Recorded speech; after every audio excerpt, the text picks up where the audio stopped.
Organizational change and reinforcement. So,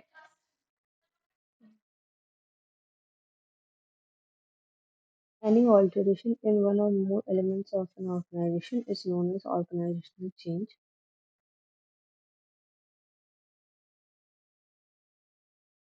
Organizational change follows these following features. It disturbs the old equilibrium, necessitating the development of a new equilibrium. A change may impact the whole organization or some parts of the organization, or may be affected more or less, and some parts may be affected directly or indirectly. Others might be affected indirectly. It is a continuous process as well. However, some changes which are minor type may be absorbed by the existing equilibrium. Others which are major may require some special change efforts. That is all. Regarding disturbing the old equilibrium, necessitating the development of new equilibrium, Newstorm gave an analogy of a balloon to equate this. Next are what are the factors which affect organizational change? First are external factors, which can be technological changes, changes in market conditions, social changes, social media trends, and political or legal changes. Social changes meaning changes which yes, social change mean that they take place because of several forces like education, urbanization, feeling of autonomy, etc. They impact people's aspirations, their needs, and their way of thinking. Therefore, there is a need to make adjustment on in the organizational working. Okay, so this is social change. Next will be social media change. Based on social media trends, it can affect an organization, and again based on political and legal changes. Next are internal factors affecting an organization. These can be change in management personnel, like change in management, like each new manager brings their own ideas and their way of working in the organization.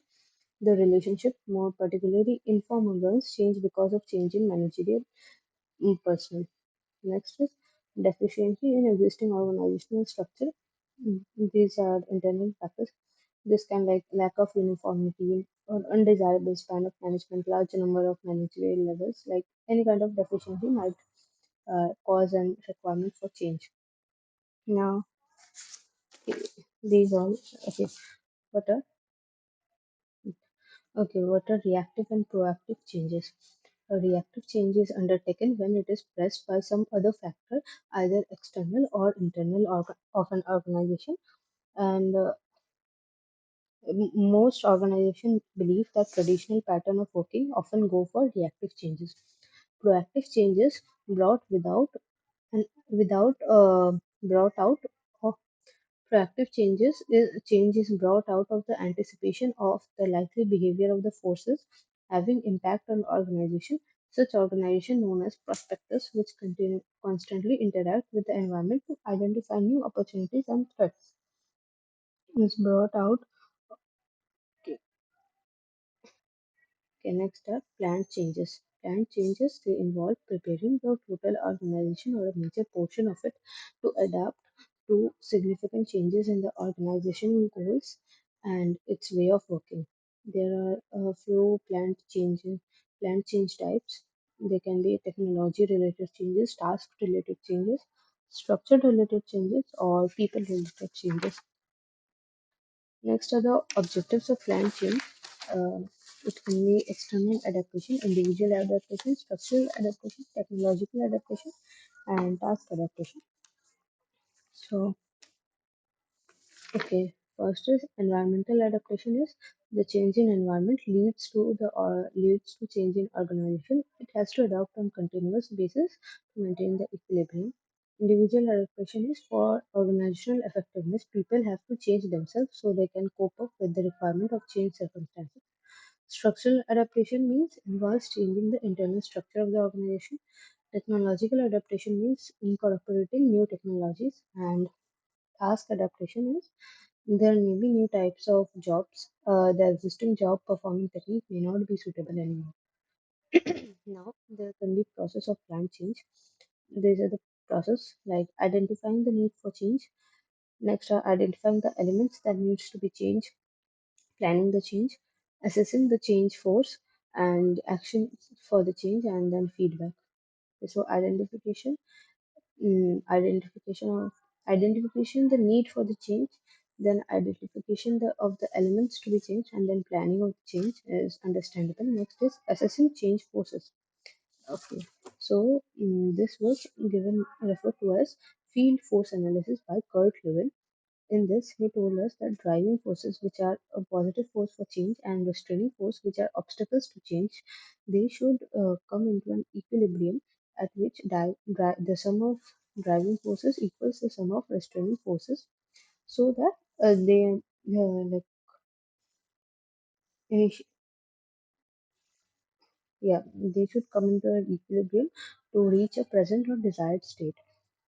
So that is all. And after that, actions for change, it was according to Kurt Lewin, change for any individual or an organization is complicated journey which involves several stages for transition. It can be freeze, change, unfreeze, change, and then refreeze. So in unfreeze, they recognize the need for change, determine what needs to be changed, encourage the replacement of old behaviors, ensure that there is a strong support for management, and manage and understand doubts and concerns.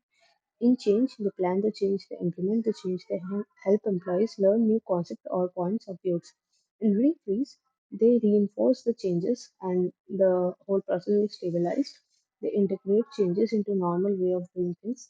They develop ways to sustain the change. They celebrate the success of change. Next is feedback, and that is the last process for planned change. Next are what are change agents. These are persons who initiate a change in an organization. This can be external change agents or internal change agents. The external change agents are not affected by organizational norms and they are more likely to introduce change on some rational basis. These can be change consultants. And the internal change are they are more likely to act as agent for implementing the change, but they are also affected by the organizational norms, and this can be CEO or other managements who act as change advisors. So that is all. Next, next is um, learning about the human response to change. Now, human response to change can be of three types: resistance, like they can resist the change; indifference, they cannot, they can be like they do not react to change at all; and acceptance, that they readily accept the change. Now, indifference and acceptance. Okay, so resistance can be like there can be two kind of factors, either individual factors or organizational factors for resistance. Individual factors can be problem for adjustment to a new environment, economic reasons, obsolescence of old skills, and emotional factors and group norms and old habits.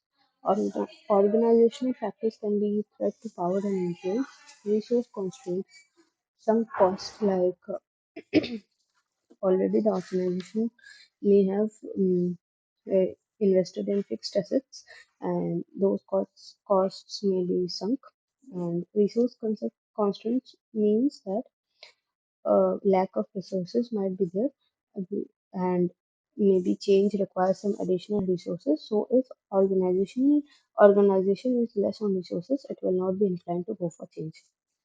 And structural inertia, like the structure of the organization, that is all. Now, how to overcome this resistance to change?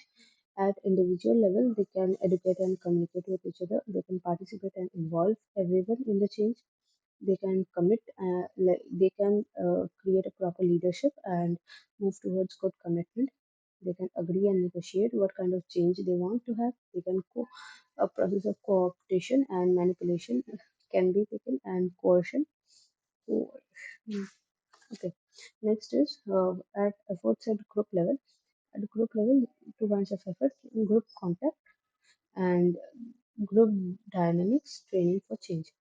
Group contact meaning for overcoming resistance to change. A group itself should be a point of contact. And group dynamics for change means dynamics for group dynamics for change provides help to get acceptance for the change and its implementation. Okay, that is all. Next is organizational development. This can be done in two ways: change through organizational development, and the next is organizational development interventions.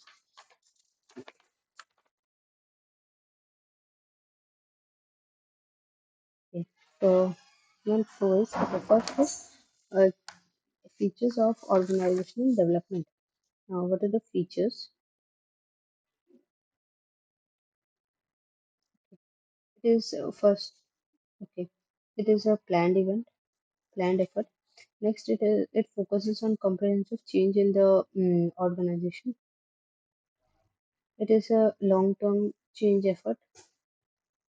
It focuses on changing people and nature and quality of their interpersonal relationship, and it uses variety of techniques known as organizational development interventions to bring desired change in the organization. Now, what are these techniques?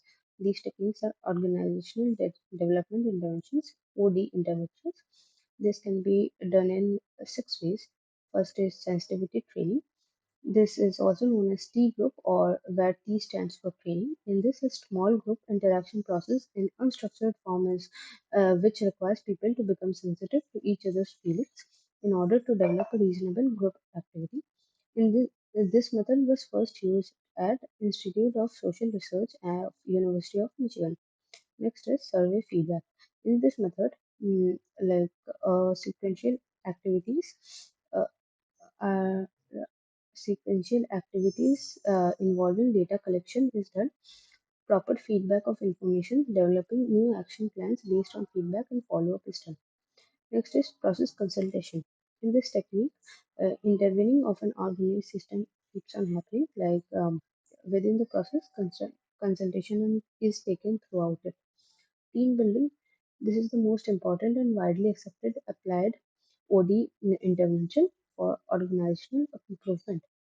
Next is intergroup development. This seeks to change attitudes and stereotypes and perceptions that groups have of each other. Appreciative inquiry. This consists of five steps: define, discovery, dreaming, design, and destiny. Yeah, okay. So in this, define means what is the area of inquiry. Discovery means they set out to identify what people think are organizations' strength. Let me just 13. Okay. Define meaning what is the area of inquiry. Discovery sets out to identify what people think are the organization's strength. And okay, dreaming means envisioning. Employees use information from discovery phase to speculate on possible futures, like what will be the organization like in 5 years. Next is designing co-constructing. In this, they find a common vision on how organization will look in future and agree on its unique qualities. Innovating means they discuss on how to empower people. They make them learn, innovate, and deliver the design which was constructed. So this is the methods of OD intelligence. This is done. Next is there are different theories of planned changes. First are Kurt Lewin's change management model, which has three model in it: three-stage model and force field analysis. Next is action research model. Next is positive model. And apart from this, other theories of change management include McKinsey's 7S change model, Porter's 8-step model of change, and Atkin model of change. So now, okay. First, Kurt Lewin's change management model. This is a three-stage theory. In this, first is unfreeze, then change, then freeze. Next is force field analysis. In this, driving forces and restraining forces balance each other to reach a desired change. Next is action research model. This was also given by Kurt Lewin in the late 1930s.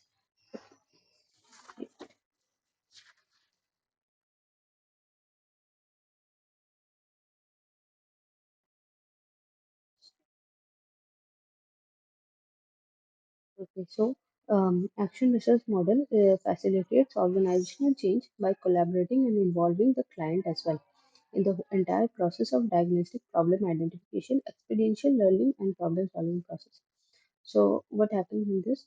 The first the problem is identified, then this is considered with a behavioral scientist, then data gathering and preliminary diagnosis is done, then a feedback to client is given. Then with the client, a joint diagnosis is done, then a joint action planning is done, then the action is taken, and then again the data is gathered, and then again a feedback to the client is given, and this whole process keeps on repeating unless they reach a desired state. That is all. Now, what are the advantages of this model? This is a systematic approach to problem resolution and dealing with challenges of business. They helps in analysis of issue and developing the intervention. They facilitate a learning culture. The key involvement of senior leaders and various stakeholders is there. They facilitate collaboration or reduce resistance, and they result in performance improvement in all areas. Now, a positive model. Positive. mm,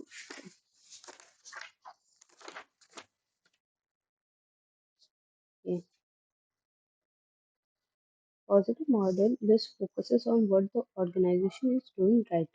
It helps members understand their organization when it is working at its best and builds off those capabilities and achieve even better results. Now, five steps of positive models are: initiate the inquiry, next is inquire into the best practices of the organization, then discover the theme, then envision the preferred future, then design and deliver ways to create the future, and again they keep on inquiring the best practices, and based on this the model is being built. And let's move into the yeah initiate the inquiry means they emphasize member involvement into identify the organizational issue, then inquire into best practices, they involve members to identify the best practice, then they discover the themes, they examine the stories both large and small to identify a set of themes representing a common dimension of people's experience, they envision a preferred future, like they challenge, they describe a compelling future. Next is design and deliver ways to create the future. The final phase involves the design and delivery of ways to create the future. And that's all. Okay. Yeah. Next is the concept of reinforcement. Okay, now the demerits were I haven't it is not written here, but it is written here. Okay, this was the comparison between these models. Now, Levin's planned model, this is the whole unfreezing part.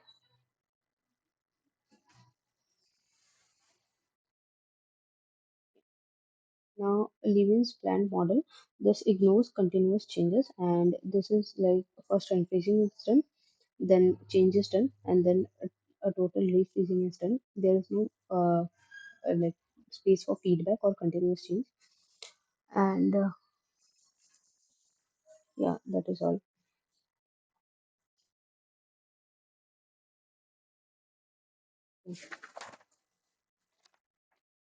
Oh, I didn't do the other theories. Okay, so these were the other theories of management. First is McKinsey's 7S change model. This model was developed by two consultants working at McKinsey Consulting Organization, Robert Waterman and Tom Peters. McKinsey's 7S model refers to the seven key interrelated or integrated elements required for organizational change.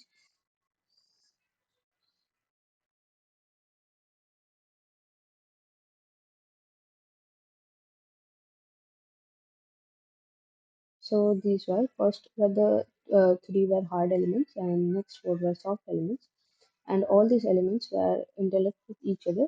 So any effect in one element is okay.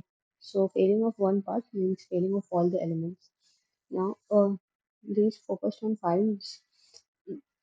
Okay, so first is strategy. Strategy is a plan of action or roadmap or the blueprint by which an organization gains a competitive advantage or leadership edge. Structure, this refers to organizational structure. system. This includes day-to-day activities. Now, next is soft elements. Okay, so hard elements are within the control of the management, and soft elements are not that much within the control, and they are less tangible and are difficult to be defined. These are shared values. These are the core values which get reflected within the organizational culture. This is the style. This lays emphasis on the leadership style. Then this is the staff, the general staff or the capabilities of the employees. Then skills, the core competencies or the key skills of the employees. Next are Cotter's eight-step model of change. John Cotter introduced the eight-step change model of change. The eight steps were so, yeah. First is creating an urgency. Next is forming a powerful coalition, meaning building a guiding team. And next is developing a vision or strategy, creating a vision, common vision. Next is communicating the vision. Next is getting things done, like empowering the employees for action. Next is creating quick wins, like focusing on short-term wins. Next is consolidating gains, meaning sustaining the acceleration. This is building on the change, do not give up attitude. Next is strengthening change and by anchoring change in culture, meaning incorporating the change, making it stick throughout the whole process. Next is Adkal model of change. So, okay, so Adkal gave a people-focused approach, and he told that no, Adkal model it has a people-focused approach. It was given by Jeff Hiatt. He told that a change is often less about the changes themselves and more about the people's reaction to the changes. A meaning awareness for the need for change. D is the desire to support the change. N is the knowledge. K is the knowledge on of how to change. A is the ability to demonstrate skills and behaviors. R meaning reinforcement to make the change stick. So that is all. Next, we have the concept of reinforcement. Now, reinforcement can be defined as anything that increases the strength of response and tends to induce repetitions of behavior that preceded the reinforcement. Now, um, okay. So there are types of reinforcement. Reinforcement increases the behavior while punishment decreases the behavior. So, for reinforcement can be either positive reinforcement or negative reinforcement. For positive reinforcement, they follow positive consequences like manager praises an employee on positive behavior. For negative reinforcement, they follow removal of okay, so negative reinforcement means that when someone does something positive, the manager removes a negative consequence. Like manager stops nagging the employee on doing a on showing a positive behavior. Next, it can be types of punishment. No, okay. Next is punishment. Punishment is when negative behavior is followed by negative consequence, and extension means when negative behavior is followed by removal of positive consequence. So now positive reinforcement can be divided into extrinsic and intrinsic one. Intrinsic motivation comes from within, while extrinsic arises from external factors. And primary and secondary reinforcement. Primary is when it reduces primary needs like food, sex, etc. Secondary reinforcement which satisfies higher order needs like praise, recognition, advancement, etc. Now, okay. Oh, this is not written.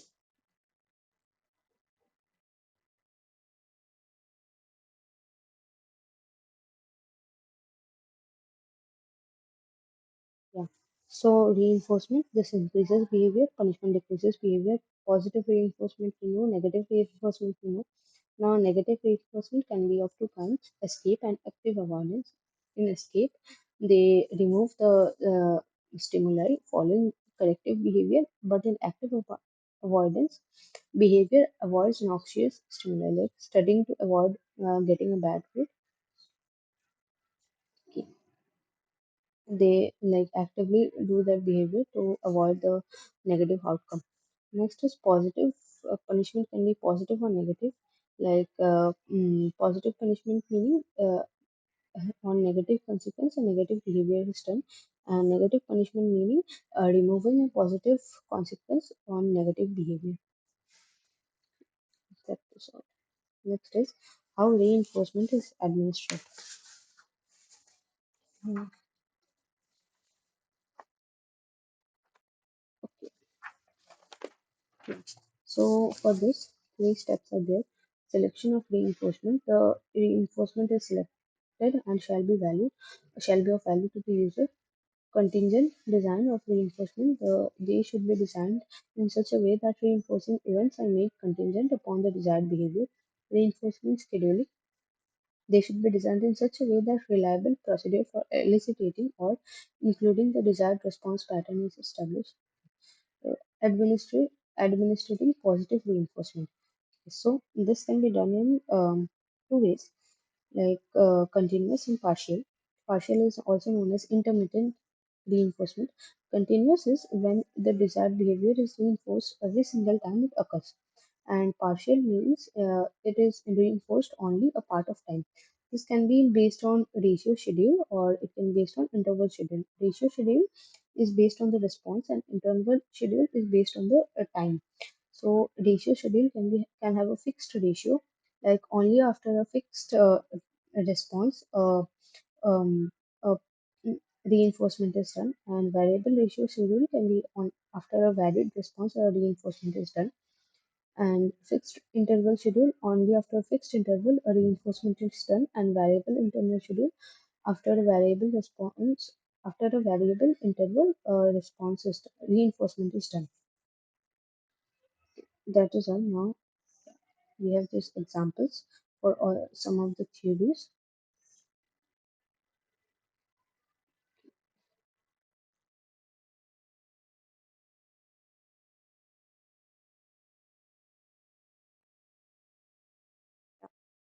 So for Levin's change model,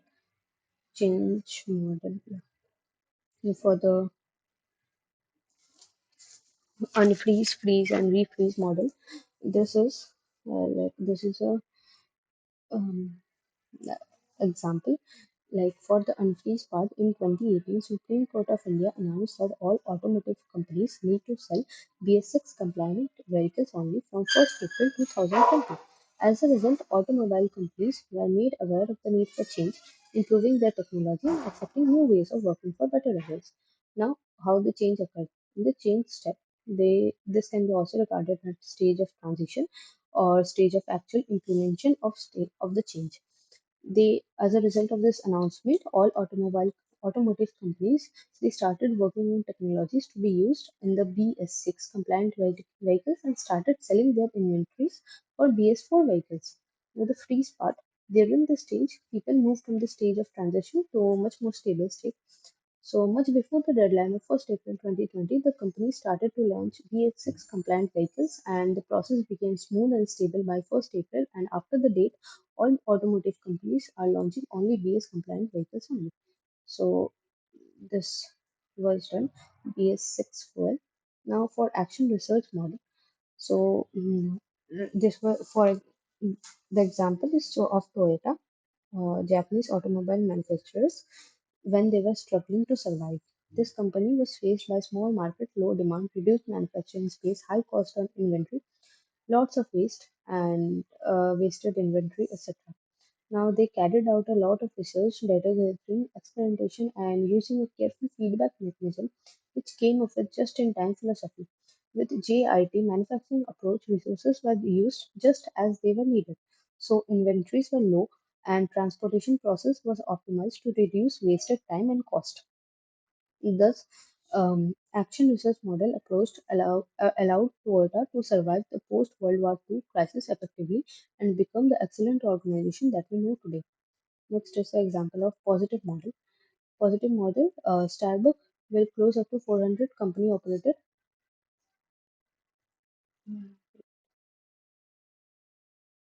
Starbucks will close up to 400 company operated stores over the next 18 months in USA.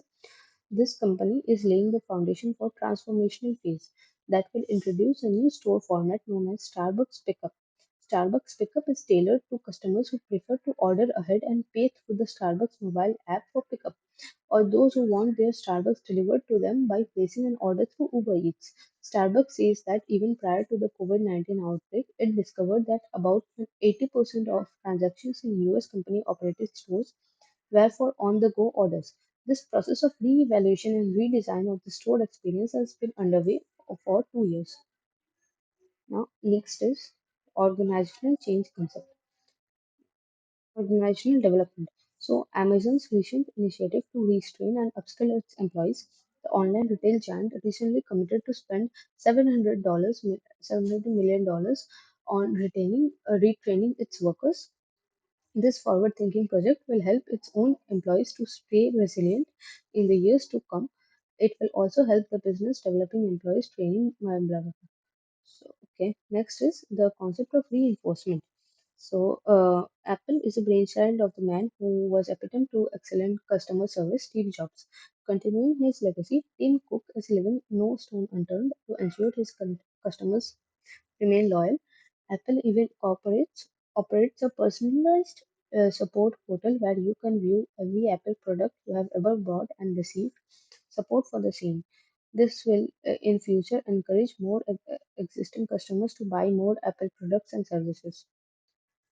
Okay, so for organizational development, the example is Amazon. For reinforcement, it is Apple.